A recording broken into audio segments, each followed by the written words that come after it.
Welcome to Santo Niño de Taguig Parish, Pilgrims of Hope. Ikinalulugod namin kayong tanggapin sa Santo Niño de Taguig Parish. Jubilee Year 2025.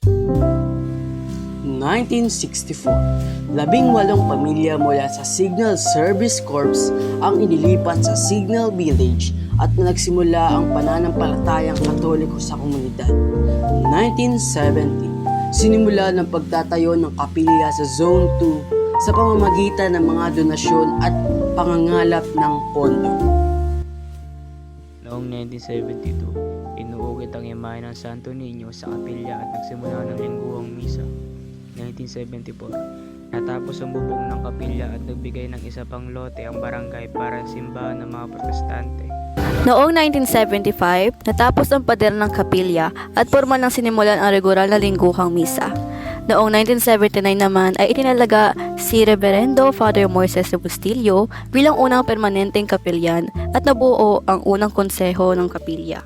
In 1980, pinaroklama ni Santo Niño bilang opisyal na patron ng kapilya at itinayo ang kampanaryo. 1981, unang ipinagdiwang ang pista ng Santo Niño noong Enero 25.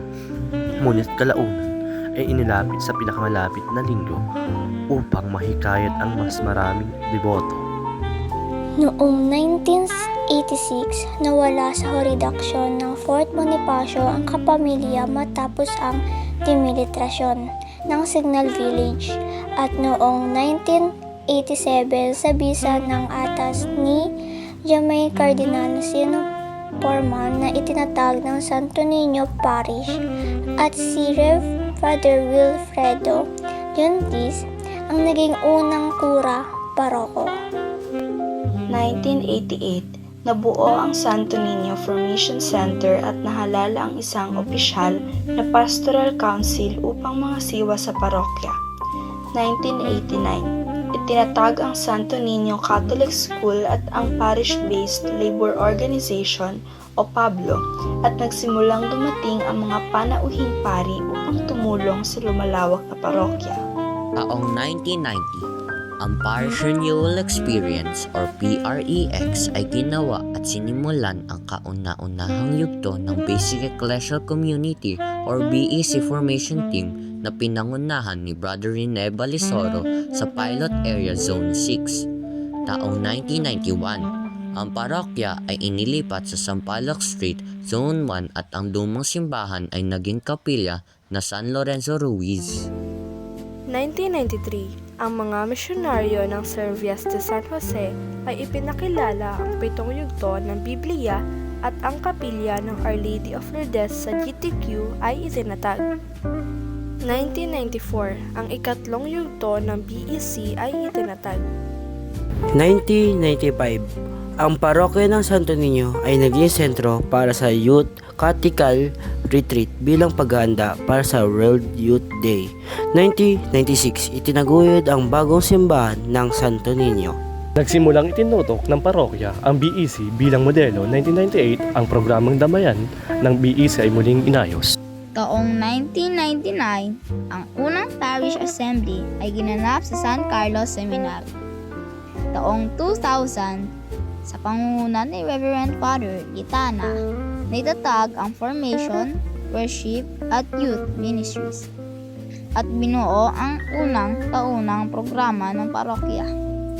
Year 2001, sa ikatlong Parish Assembly, formal na itinatag ang Parish Pastoral Council o ang PPC sa pamumuno ni na Sister Gigi Bautista, Brother Arnold Basilio at Sister Estela Pabra.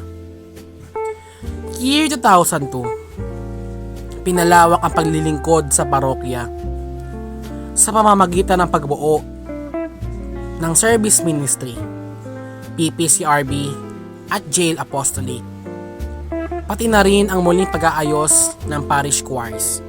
Taong 2004, sa pamumuno ni Reverendo Padre Paulino G. Balagtas, nagtayo ng bagong kumbento, Adoration Chapel at Directors Hall upang mas mapaganda ang pasilidad ng simbahan at paaralan.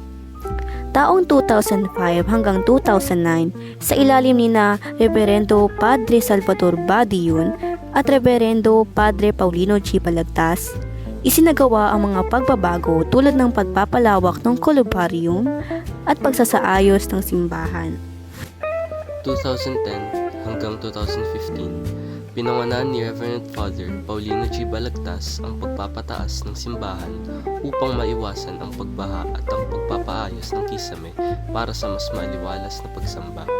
Sa pamamahala ni Reverendo Padre Daniel Estacio, inayos ang retablo, bell tower at pasadyang simbahan na nagbibigay bagong sigla sa pananampalataya ng mga parokyano. Noong 2020, sa gitna ng pandemya, nagpatuloy si Reverendo Padre Daniel L. Estacio sa paglilingkod sa pamamagitan ng online mass at community bonding sa mga nangangailangan. 2022-2025, sa ilalim ni Reverendo Padre Orlin Ordoña, ipinagpatuloy ang mga proyekto sa paghahanda ng simbahan at pagpapalakas ng mga paglilingkod sa komunidad.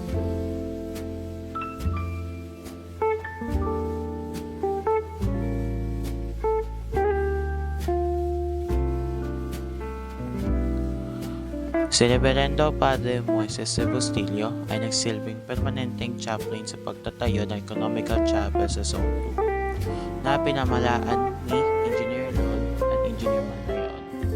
Ang nagdonasyon sa pagtayo ng Economical Chapel ay sina General Rafael Sagala at General Leodoro Yebes. Ang mga unang nag-alaga ng Economical Chapel ay ang 18 pamilya mula sa Signal Service Corps ng Philippine Army at kalaunan ay sinamahan na rin ng mga pamilya mula sa iba't ibang unit ng Armed Forces.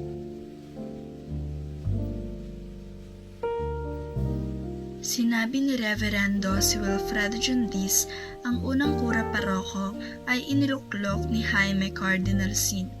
Ang simbahan ng parokya na kinabibilangan ng Our Lady of Fatima Chapel, mga ministeryo, isang pansamantalang konseho, Santo Niño Formation Center, Santo Niño Catholic School, at parish-based labor organization of Pablo.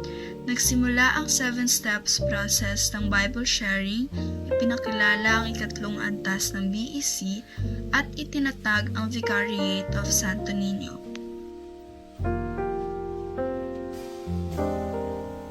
Napili si Reverend Father Amando Litana bilang modelo para sa iba pang mga parokya.